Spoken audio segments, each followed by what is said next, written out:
कर दिया?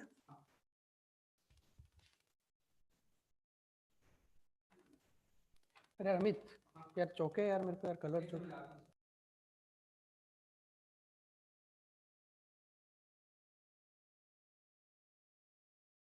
है ना।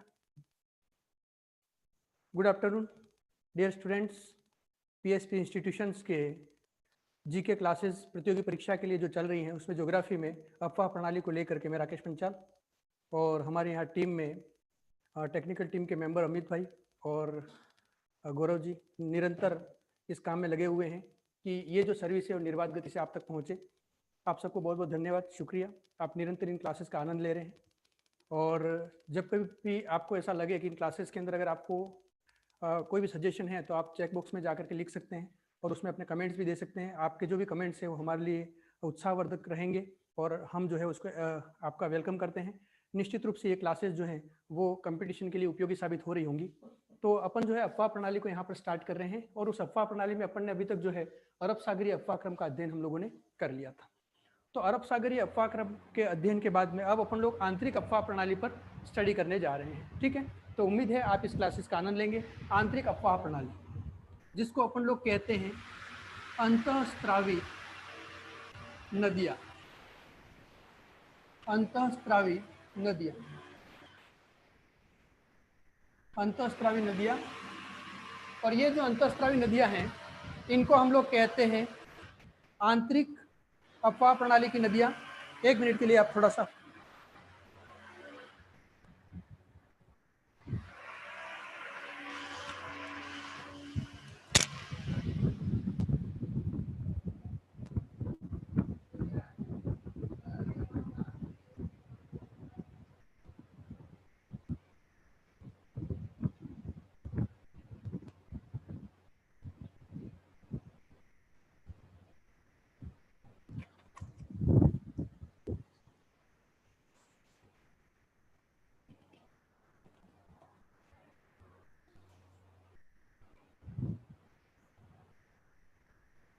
सोनी जी हो गया?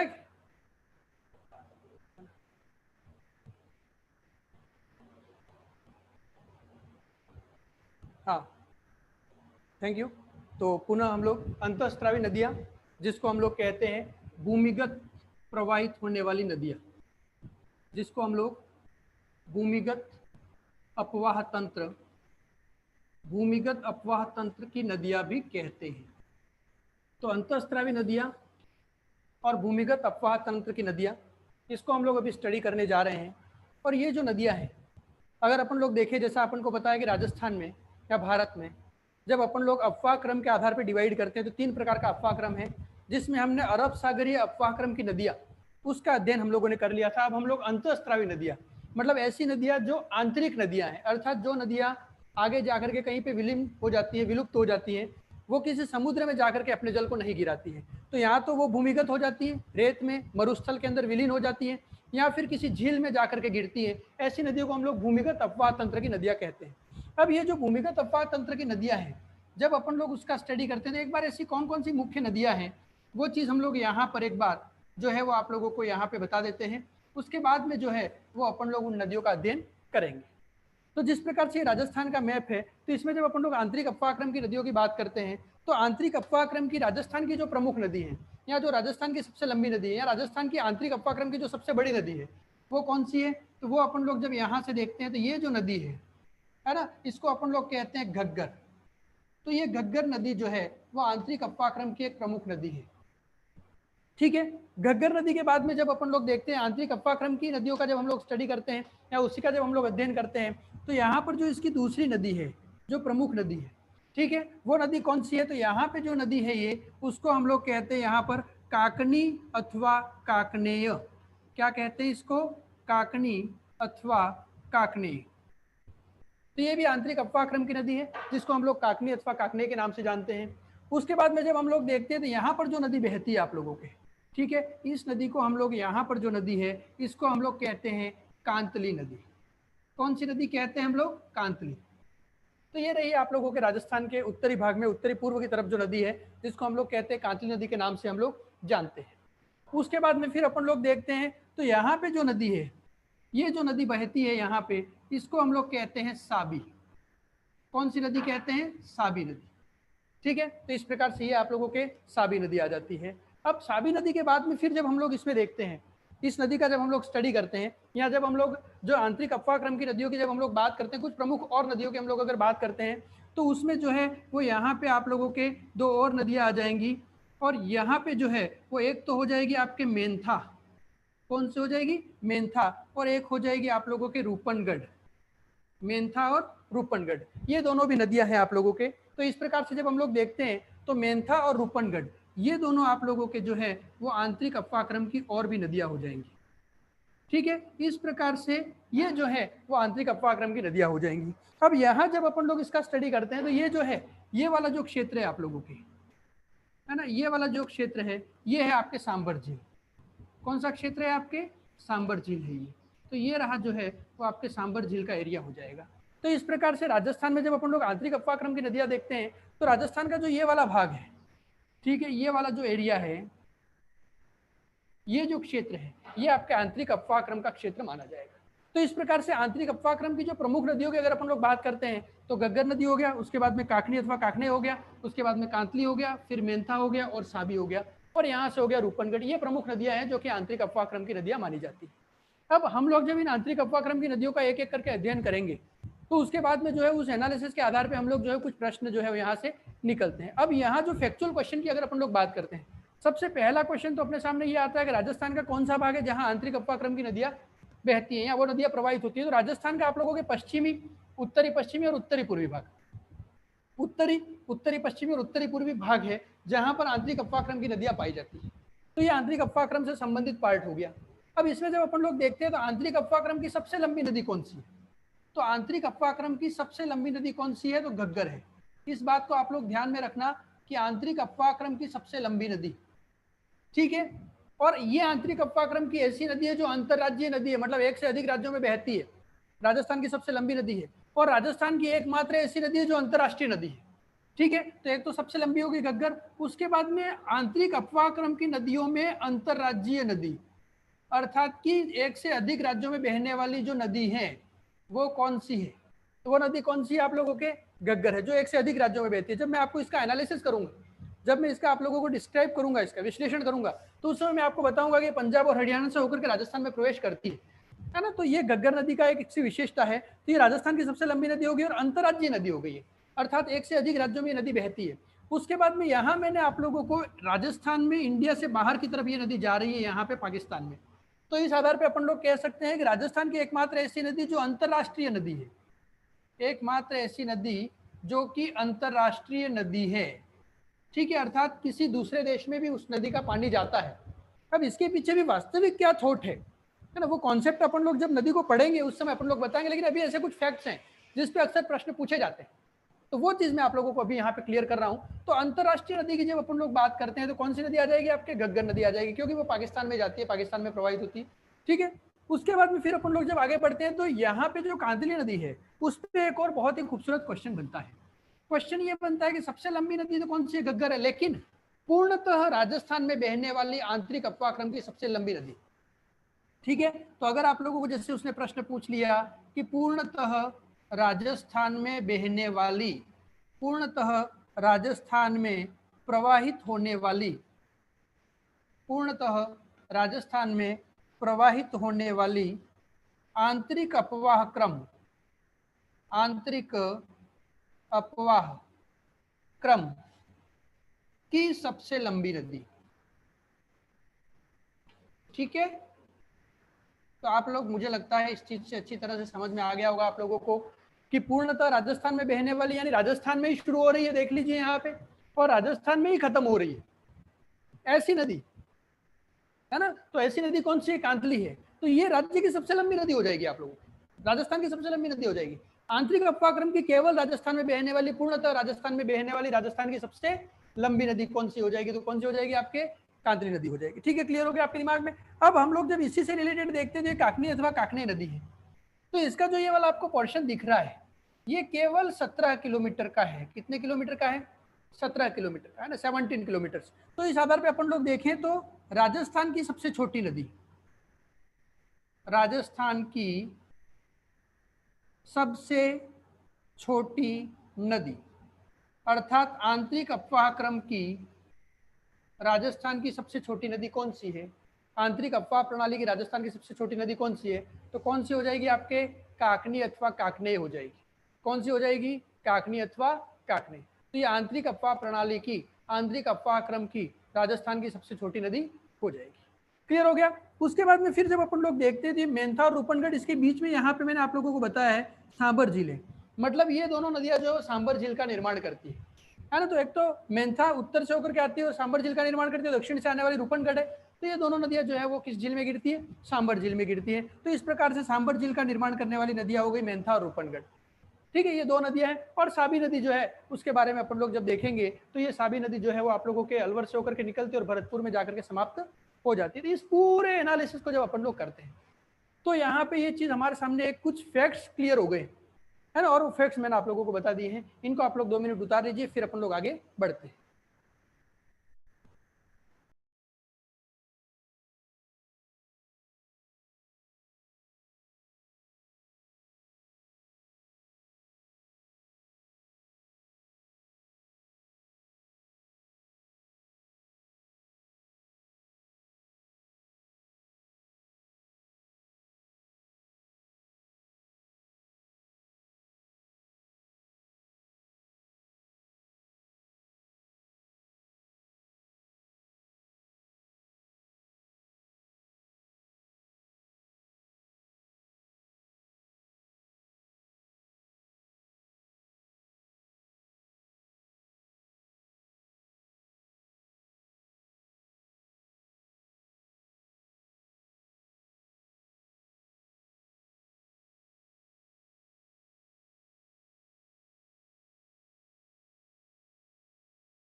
आपने उतार लिया होगा, वो अपन आगे बढ़ते हैं यहाँ से फिर एक बार।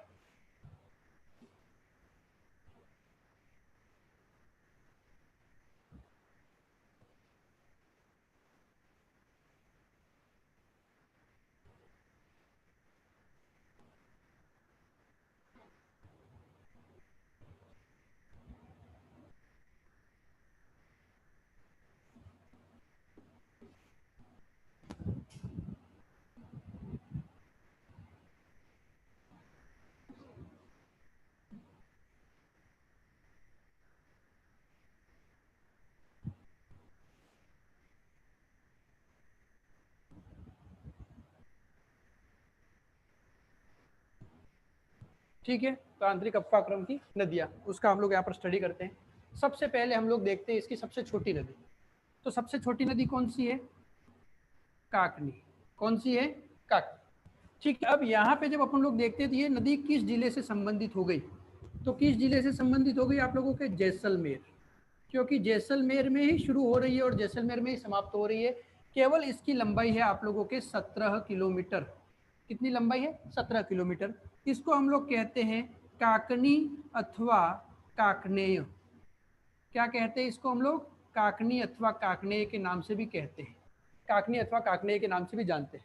ठीक है, तो इस प्रकार से जैसलमेर में प्रवाहित होने वाली जो नदी है वो कौन सी है? काकनी अथवा काकनी। तो ये नदी जो है वो निकलती कहाँ पे है? जैसलमेर में। तो कहाँ से निकलती है? तो यहाँ पर जो गांव है उस गांव का नाम है कोट्यारी। क्या नाम है इस गांव का? कोट्यारी गांव। ठीक है, और कोट्यारी गांव जैसलमेर से होकर के नदी निकलती है। उसके बाद में जैसलमेर में ये पश्चिम की तरफ बहती है और पश्चिम की तरफ बहने के बाद में यहाँ पर एक झील का निर्माण करती है और इस झील को अपन लोग कहते हैं बूझ झील। कौन सी झील में जाकर के गिरती है नदी? बूझ झील में जाकर के गिरती है। तो इस प्रकार से काकनी अथवा काकनेय नदी निकलती कहाँ पे है? कोट्यारी गांव। कोट्यारी गांव कहाँ पर है आपके? जैसलमेर में है। और जैसलमेर के अंदर ही जब ये पश्चिम की तरफ आगे बहती है तो कितने किलोमीटर का इसका प्रवाह क्षेत्र है? 17 किलोमीटर का। और 17 किलोमीटर बहने के बाद में ये कहाँ पे जाकर के गिरती है? तो जैसलमेर में एक झील है जिसका नाम क्या है? बूझ झील। और ये जो बूझ झील है वो मैं आपको बता दूं मीठे पानी की झील है। कैसी झील है ये? मीठे पानी की झील है। उसके बाद में जब इसमें बहुत अधिक पानी कई बार आ जाता है, कभी बहुत सालों के बाद में कभी कभी वर्षा इसमें जब अधिक आ जाती है तो अधिक वर्षा के जल के कारण ये जो नदी है उसका जो जल है वो आगे बढ़ जाता है ना। और वो जल कहाँ तक चला जाता है, मीठा खाड़ी तक। कहाँ तक चला जाता है, मीठा खाड़ी तक इसका जल जाता है। ठीक है, तो इस प्रकार से जब अपन लोग देखते थे काकनी अथवा काकनी नदी का ये वाला पोर्शन हो गया। कहाँ से निकल रही है नदी, कोट्यारी गांव। कोट्यारी गांव कहाँ पर है आपके, जैसलमेर में। और जैसलमेर में ये पश्चिम की तरफ बहेगी ये नदी। कितने किलोमीटर बहेगी, तो 17 किलोमीटर। 17 किलोमीटर बहने के बाद में ये कहाँ पे जाके गिरेगी, बूझ झील में। बूझ झील किस प्रकार की, तो मीठे पानी की झील है। अब इसी में जब वर्षा का जल अधिक हो जाता है तो यही नदी जो है वो कहाँ तक जाती है, मीठा खाड़ी तक आगे जाती है। अब इस नदी को अपने प्रवाह क्षेत्र में किस नाम से जाना जाता है, ये प्रश्न बनता है। तो इस नदी को अपने प्रवाह क्षेत्र में, है ना, अर्थात कि जैसलमेर के अंदर प्रवाह क्षेत्र में इस नदी को कहते हैं मसूरदी। क्या बोलते हैं इसको, मसूरदी। तो इस प्रकार से अपने प्रवाह क्षेत्र के अंदर काकनी अथवा काकने नदी को मसूरदी के नाम से जाना जाता है। किस नाम से जाना जाता है, मसूरदी के नाम से इसको हम लोग जानते हैं। तो ये आप लोगों को क्लियर हो गया। इस प्रकार से ये हो गया काकनी अथवा काकने नदी। तो इस चीज को आप लोग अभी उतार लीजिएगा। काकनी अथवा काकने नदी उद्गम कहाँ पे हो रहा है साहब, कोट्यारी गांव जैसलमेर में हो रहा है। समाप्त कहाँ पर हो रही है, बूझ झील हो रही है। बूझ झील कहाँ पर है, जैसलमेर में। कितने किलोमीटर बहती है, 17 किलोमीटर। राजस्थान की सबसे छोटी नदी कौन सी है, तो कांतली नदी, सॉरी काकनी अथवा काकने नदी है। और ये नदी जब इसमें बाढ़ का पानी बढ़ जाता है तो कहाँ तक जाती है, मीठा खाड़ी तक जाती है। और इसके प्रवाह क्षेत्र में इसको किस नाम से जानते हैं, तो किस नाम से जानते हैं, मसूरदी के नाम से इसको जानते हैं। तो ये जो है वो क्वेश्चन इसके आधार पे आप लोगों के बनते हैं। अब अपन लोग जब आगे बढ़ते हैं तो यहाँ पर एक और नदी है। अब इस नदी को देखने से पहले यहाँ थोड़ा सा आप लोगों को देखना पड़ेगा। अपन लोग जब देखते हैं तो यहाँ पर जो नदी है, तो यहाँ पर अगर अपन लोग देखें तो यहाँ पे आ जाता है आप लोगों के सीकर। ठीक है, सीकर के बाद में फिर आ जाता है आप लोगों के झुंझुनू, और झुंझुनू के बाद में फिर आ जाता है आप लोगों के चूरू। 3 जिले हैं। और ये तीनों जिले जो हैं वो आप लोगों के किस में गिने जाते हैं, शेखावाटी में। किस में गिने जाते हैं, शेखावाटी में। तो शेखावाटी के 3 जिले हैं ये, सीकर, झुंझुनू और चूरू। ठीक है, तो चूरू, झुंझुनू, सीकर को अपन किस नाम से जानते हैं, शेखावाटी के नाम से जानते हैं। तो जब अपन लोग देखते हैं तो यहाँ पर सीकर के अंदर एक नदी का उद्गम होता है। सीकर में एक नदी का उद्गम होता है। और सीकर में जो ये क्षेत्र है ये पहाड़ी क्षेत्र है, और इसको अपन लोग कहते हैं खंडेला की पहाड़िया। क्या कहते हैं, खंडेला की पहाड़िया। ठीक है, तो सीकर में खंडेला की पहाड़ियों से एक नदी का उद्गम होता है, और उस नदी को अपन लोग कहते हैं कांतली नदी। क्या कहते हैं, कांतली नदी। ठीक है, तो कांतली नदी कहाँ से निकलती है, सीकर में निकलती है। सीकर में कहाँ से निकलती है, खंडेला की पहाड़ियों से होकर के निकलती है। उसके बाद ये नदी उत्तर में जाती है। ठीक है, उत्तर में जाती है और झुंझुनू के बीच में से ये नदी चूरू की सीमा पे जाकर के खत्म हो जाती है। ठीक है, तो अपन लोग जब देखते हैं तो ये तो हो गया उसका उद्गम, ये हो गया इसका उद्गम। अब उद्गम के बाद में फिर अपन लोग बात करते हैं इसके प्रवाह क्षेत्र की, कि इसका प्रवाह क्षेत्र कहाँ पर है। ठीक है, तो प्रवाह क्षेत्र कहाँ कहाँ पर है, तो ये एक तो बहती है आप लोगों के सीकर में, उसके बाद में ये बहती है आपके झुंझुनू में। कहाँ पर बहती है, झुंझुनू में। तो सीकर और झुंझुनू 2 जिलों में ये नदी बहती है। ठीक है, अब यहाँ जब अपन लोग देखते हैं तो यह झुंझुनू को विभाजित करती है, झुंझुनू को के मध्य से बहती है, झुंझुनू के मध्य से बहती है, अर्थात कि झुंझुनू को 2 भागों में विभाजित करती है। झुंझुनू को क्या करती है नदी, 2 भागों में विभाजित करती है। ठीक है, अब उसके बाद में जब अपन लोग देखते हैं तो यहाँ सीकर और झुंझुनू में इस नदी के प्रवाह क्षेत्र को किस नाम से जाना जाता है, ये प्रश्न बनता है आप लोगों के, कि इस नदी के प्रवाह क्षेत्र को किस नाम से जाना जाता है। तो किस नाम से जाना जाता है, तोरावाटी। किस नाम से जाना जाता है, तोरावाटी। तो सीकर और झुंझुनू में इस नदी का जो ये प्रवाह क्षेत्र है, ये प्रवाह क्षेत्र, ठीक है, अर्थात जहां पर होकर के नदी बहती है सीकर और झुंझुनू में, तो इसके प्रवाह क्षेत्र में सीकर और झुंझुनू में इस नदी को एक नाम दिया गया है, और वो नाम इसके प्रवाह क्षेत्र को क्या दिया गया है, तोरावाटी। क्लियर हो गया आपके दिमाग में, तो तोरावाटी इसको अपन लोग कहते हैं। तो इस प्रकार से ये नदी निकलती कहाँ पर है, खंडेला की पहाड़ियों से।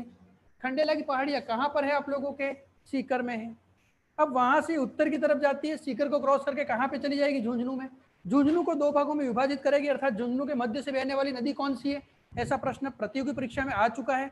तो वो नदी कौन सी हो जाएगी आप लोगों के, कांतली नदी हो जाएगी। अब ये कांतली नदी झुंझुनू और सीकर में जहां जहां पर भी बहती है, वहां पर इस नदी का नाम क्या पड़ जाता है, तो वहां पर इस नदी को उसके प्रवाह क्षेत्र को, या उस नदी के नाम को नहीं कहेंगे, उस नदी के प्रवाह क्षेत्र को वहां तोरावटी के नाम से जानते हैं। जैसे 56 का मैदान है अपने दक्षिण में, ऐसे कैसे यहाँ पर इस नदी के प्रवाह क्षेत्र को किस नाम से जानते हैं, तोरावटी के नाम से जानते हैं। और फिर ये नदी विलुप्त कहाँ पर होती है, ठीक है, तो इसका समाप्ति स्थल, तो इसका जब अपन लोग समाप्ति स्थल की बात करते हैं तो इसका समाप्ति स्थल कहाँ पर हो जाएगा, चूरू की सीमा, है ना, अर्थात चूरू के अंदर प्रवेश नहीं करती है, चूरू की सीमा पे जाकर के समाप्त हो जाती है। इस चीज को आप लोगों को ध्यान रखना है, क्योंकि अपन लोगों ने जब देखा था कि राजस्थान में नदी विहीन जिले कौन से हैं, तो अपन ने 2 जिले बताए थे, बीकानेर और चूरू, है ना। परंतु जब अपन लोग देखते हैं तो रियलिटी में अगर अपन लोग देखते हैं तो यहाँ पे बीकानेर ही एकमात्र ऐसा जिला है जहां पर कोई नदी नहीं है। बीकानेर ही राजस्थान का एकमात्र ऐसा जिला है जहां पर कोई नदी नहीं है, आज तक एक भी नदी नहीं है, बाकी प्रत्येक जिले में कोई न कोई नदी है।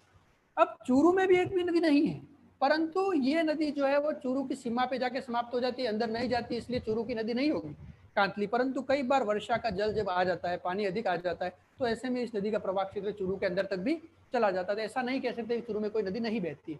परंतु इस प्रश्न का उत्तर आपको ऑप्शन के आधार पर देना होगा। जैसे पहले प्रश्न पूछा जा चुका है, निम्न में से ऐसा युग्म छाटिए जिसमें कोई नदी राजस्थान में नहीं बहती, तो ऐसे में बीकानेर और चूरू ऑप्शन था और वो ऑप्शन अपन ने राइट किया हुआ था और वो ऑप्शन राइट भी था, है ना। परंतु अगर अलग अलग दे दे, सपोज बीकानेर, चूरू, उसके बाद 2 और जिले दे दे जहां पर राजस्थान में ऐसा जिला जिसमें कोई नदी नहीं बहती है, तो ऐसे में आपको बीकानेर को राइट करना है, क्योंकि चूरू में जाकर के नदी जो है वो आगे कई बार बारिश के कारण इस नदी का पानी चूरू तक पहुंचता है, ठीक है। तो इस प्रकार से ये चीज जो है वो यहाँ पे आप लोगों को इस कॉन्सेप्ट को क्लियर करना पड़ेगा। अब मैंने आप लोगों को बताया कि आंतरिक अपाक्रम की जितनी भी नदियां हैं उसमें सबसे लंबी नदी घग्गर है, परंतु पूर्णतः राजस्थान में ही बहने वाली, अर्थात राजस्थान में स्टार्ट हो रही है और राजस्थान में ही खत्म हो रही है। वो नदी कौन सी हो जाएगी आप लोगों के, तो वो नदी हो जाएगी आप लोगों के कांतली नदी हो जाएगी, ठीक है। तो ये भी इस प्रश्न का उत्तर हमारे यहाँ पर हो जाएगा। अब जब अपन लोग यहाँ पर देखते हैं तो कांतली नदी पर एक बहुत ही सुंदर प्रश्न बन चुका है, और वो प्रश्न क्या बन चुका है, प्रश्न ये बन चुका है कि ताम्रयुगीन सभ्यता की जननी, ताम्रयुगीन सभ्यता, ठीक है, ताम्रयुगीन सभ्यता की जननी, तो ताम्रयुगीन सभ्यता की जननी किसको कहते हैं, गणेश्वर को। किसको कहते हैं, गणेश्वर को। और गणेश्वर कहां पर है आपके, तो सीकर में।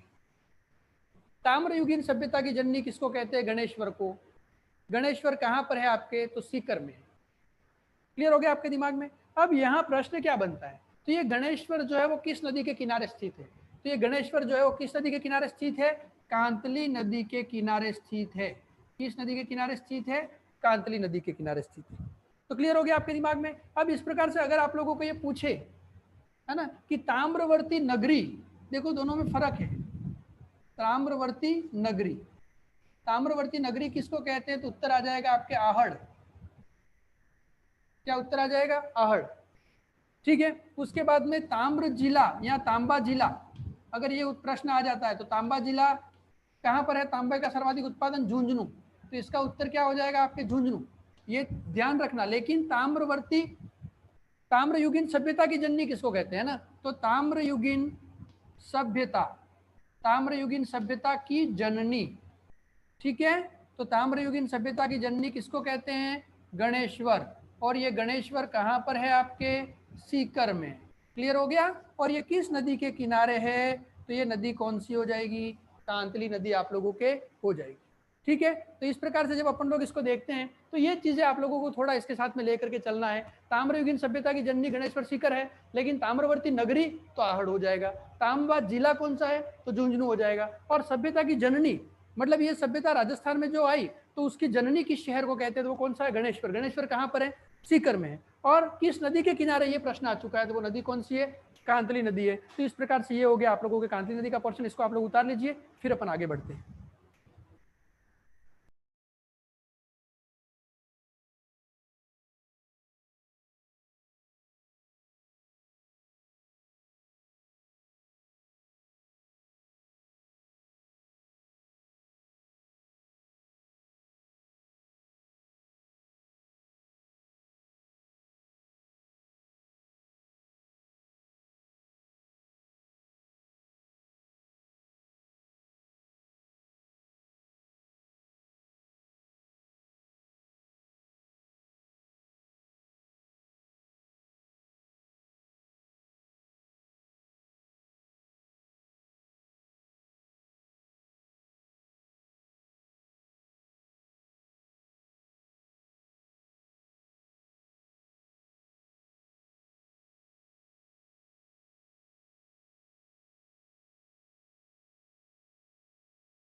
तो ये आप लोग थोड़ा सा कंफ्यूजन को अगर उतार लिया तो आप लोग थोड़ा ऐसे,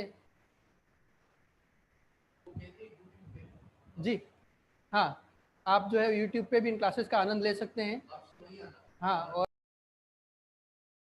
क्लासेस जो है वो अवेलेबल होंगी, तो आप यूट्यूब पे इन क्लासेस का आनंद लीजिए। जी, आप लोगों को जूम पे नहीं आना है, ठीक है, धन्यवाद।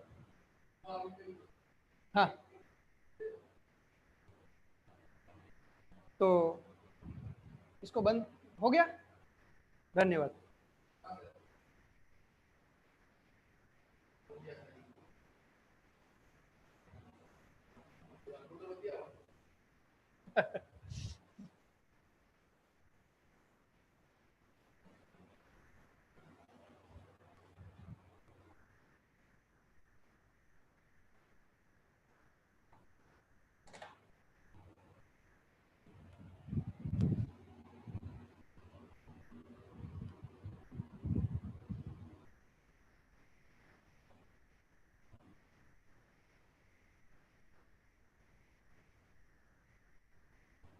अब है आंतरिक अपवाक्रम की नदियों में सबसे लंबी नदी, और सबसे लंबी नदी कौन सी है?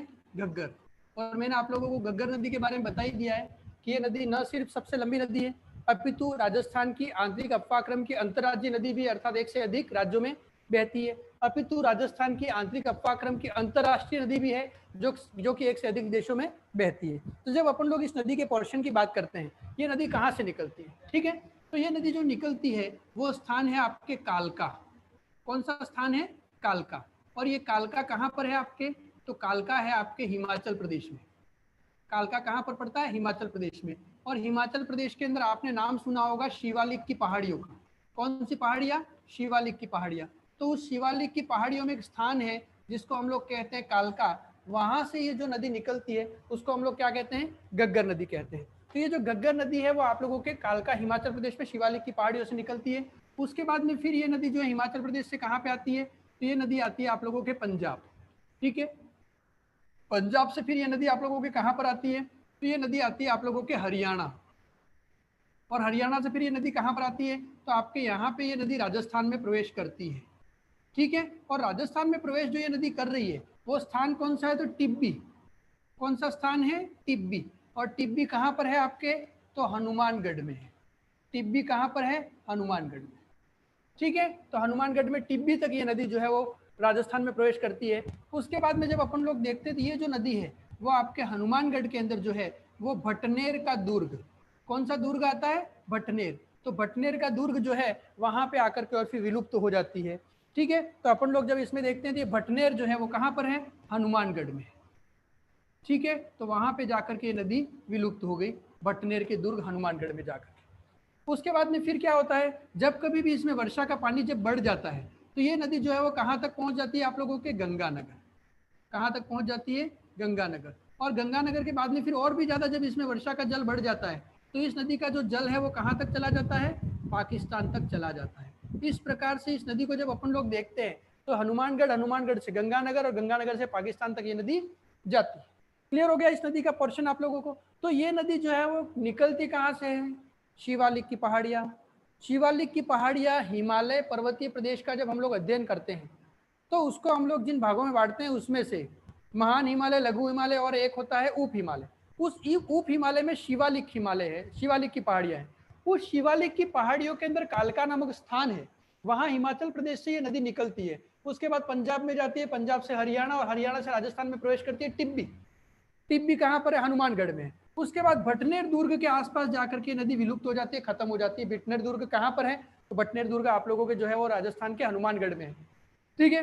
अब उत्तरी सीमा का प्रहरी जिसको हम लोग कहते हैं भटनेर दुर्ग। अब फिर हम लोग जब आगे बढ़ते हैं तो ये इस नदी में जब बाढ़ का पानी बढ़ जाता है तो इस नदी का पानी कहाँ तक जाता है? गंगानगर। और गंगानगर में सूरतगढ़, अनूपगढ़ से होते हुए फिर ये नदी जो है वो और भी आगे भारत की सीमा को पार करके पाकिस्तान तक जाती है, ठीक है। और पाकिस्तान में ये नदी कहाँ तक जाती है ये प्रश्न पूछ लिया गया है और इसका उत्तर है फोर्ट अब्बास। कहाँ तक जाती है नदी पाकिस्तान में? फोर्ट अब्बास तक जाती है। क्लियर हो गया? तो इस प्रकार से घग्गर नदी का पानी जब अधिक वर्षा आ जाती है तो उसका बाढ़ का पानी पाकिस्तान और भारत की सीमा पर पाकिस्तान में किस स्थान तक जाता है ये प्रश्न आता है। तो इसका उत्तर क्या है? फोर्ट अब्बास तक जाता है। कहाँ तक जाता है? फोर्ट अब्बास तक जाता है। और पाकिस्तान में इसकी वर्षा का जो जल है इसको किस नाम से जाना जाता है, ये प्रश्न बनता है ना। तो पाकिस्तान में जो इसका वर्षा का जल है, इस वर्षा के जल को किस नाम से जानते हैं, तो इसको किस नाम से जानते हैं, हकरा। क्या कहते हैं इसको, हकरा के नाम से जाना जाता है। तो ये प्रश्न बनता है हकरा क्या है ना। तो हकरा क्या है, हकरा क्या है, तो ये जो घग्गर नदी है उसमें जब वर्षा का जल अधिक आ जाता है तो वो जो जल है वो कहाँ तक चला जाता है, पाकिस्तान तक चला जाता है। और पाकिस्तान तक चला जाता है तो वहां इस नदी के जल को किस नाम से पुकारा जाता है, हकरा। और ये प्रश्न कई बार प्रतियोगी परीक्षाओं में आ चुका है कि हकरा किसको कहते हैं। ठीक है, अब फिर अपन लोग जब आगे बढ़ते हैं तो यहाँ भटनेर के आसपास आकर के और फिर ये नदी जो है वो विलुप्त हो जाती है, खत्म हो जाती है, मर जाती है। इसलिए इसको अपन क्या कहते हैं, मृत नदी अथवा डेड रिवर भी कहते हैं। क्या कहते हैं इसको हम लोग, मृत नदी अथवा डेड रिवर के नाम से भी जानते हैं, क्योंकि नदी वहां पे जाकर के समाप्त हो जाती है। क्लियर हो गया आपके दिमाग में। अब हनुमानगढ़ के अंदर इस नदी का जो ये पार्ट है ना, उस नदी का जो पार्ट है उस पार्ट को हनुमानगढ़ में किस नाम से जाना जाता है, तो इस नदी के पार्ट को हनुमानगढ़ में हम नाली कहते हैं। क्या कहते हैं इसको, नाली।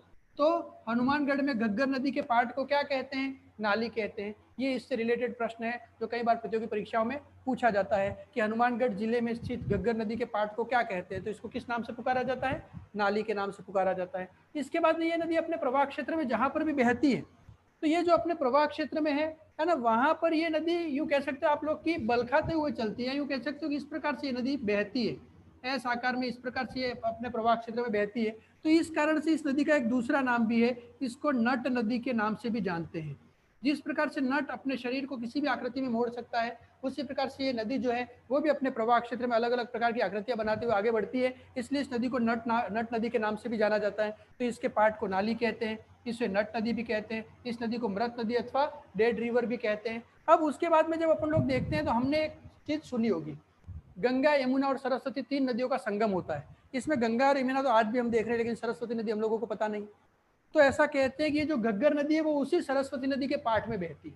तो इसका अपने पुराणों में या वैदिक नाम क्या है इसका, ठीक है, तो इसका वैदिक नाम क्या है, तो इसका वैदिक नाम है सरस्वती।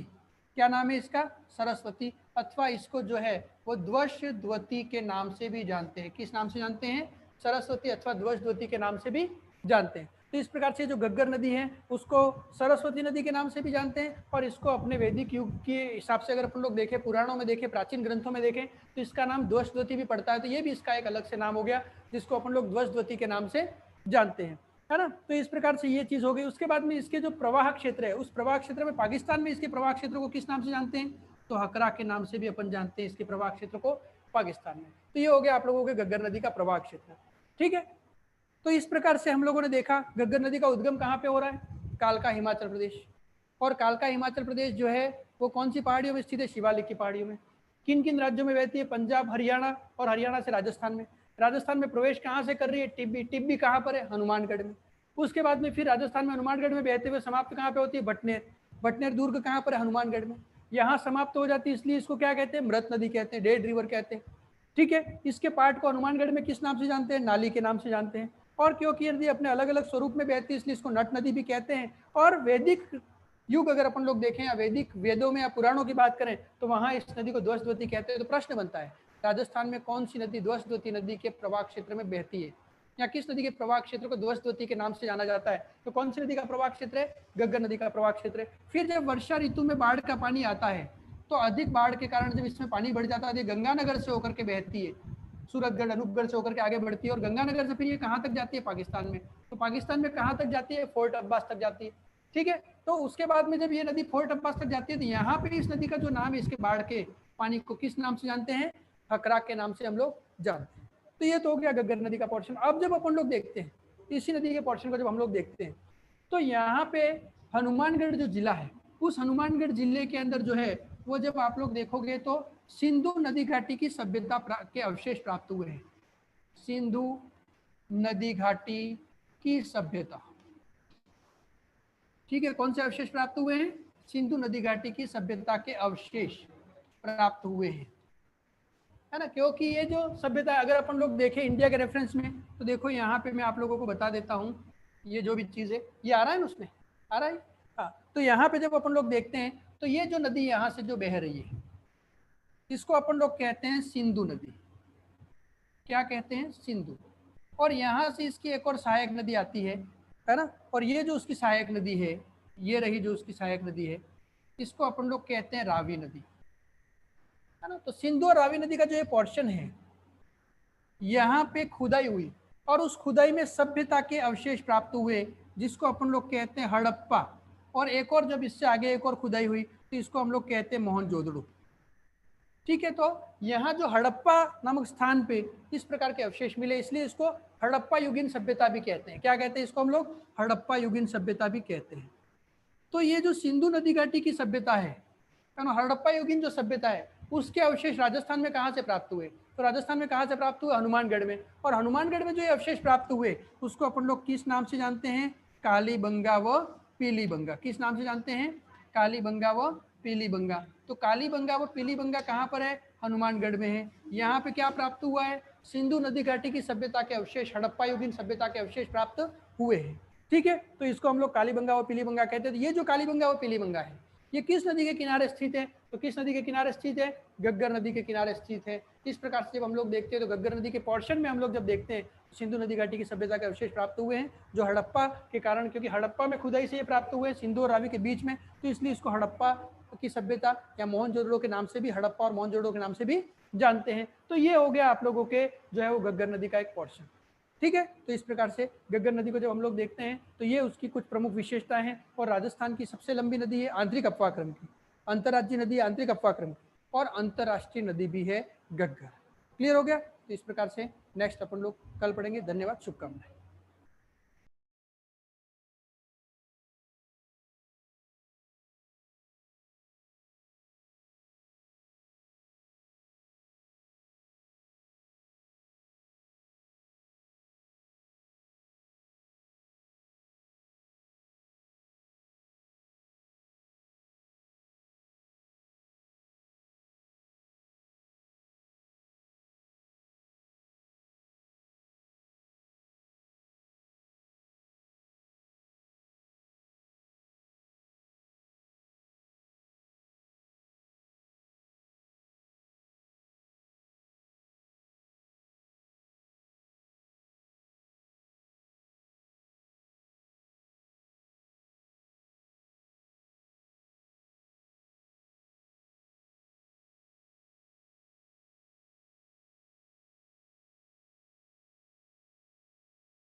हाँ, आज आप इसको उतार लीजिए, नेक्स्ट क्लासेस कल होगी। ठीक है, और जैसे उतार आप लोग इसको उतार लो, उसके बाद में या तो थंब इम्प्रेशन दे दीजिए या फिर जो है वो आप लोग इस पर कमेंट बॉक्स में, चेक बॉक्स में कमेंट कर दीजिए। ओके।